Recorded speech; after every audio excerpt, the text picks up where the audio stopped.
Array is new for Alias 2014. With Array, you can create duplicates of one or more objects in a linear or radial pattern. Grills and wheels are ideal applications for Array. Here, I'll create a linear array as a pattern for a grill in this rear fascia. Go to Transform, Array. Select the plane to work on and the mode. Select the objects to duplicate, in this case these 4 curves. By clicking Build Now, with Auto Update checked, changes to the array will be displayed as they're made. Axis 1 represents the horizontal row.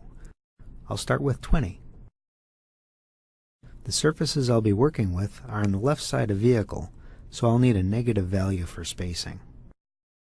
Axis 2 represents the vertical columns. I'll start with 20 for the number and spacing. In the rear view, I can make adjustments to the array to fit the boundary.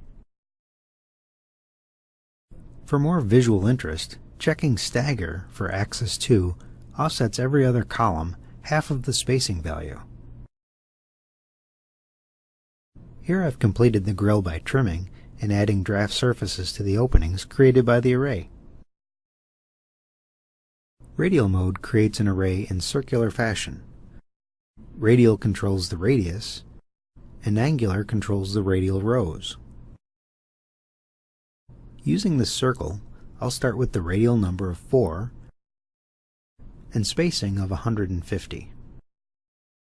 Now, changing the angular number to 2 and the angle value to 45 degrees, I have 2 rows of 4 circles at 45 degrees. As the angular number is increased, additional rows are created at 45-degree intervals. Fit to Circle takes control of the angle value and evenly distributes the number of radial rows within 360 degrees. In Control Options, Grow Radially fills the open spaces in the radial array and creates concentric rings. Changing the radial scale affects the rows in a linear way.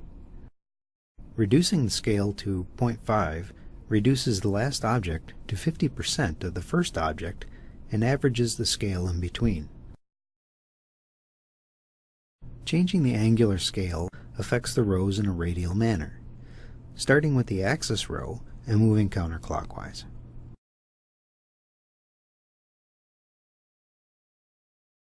Experimentation with scale, offset, and stagger can produce some interesting results. For more information on Array, go to Alias Help.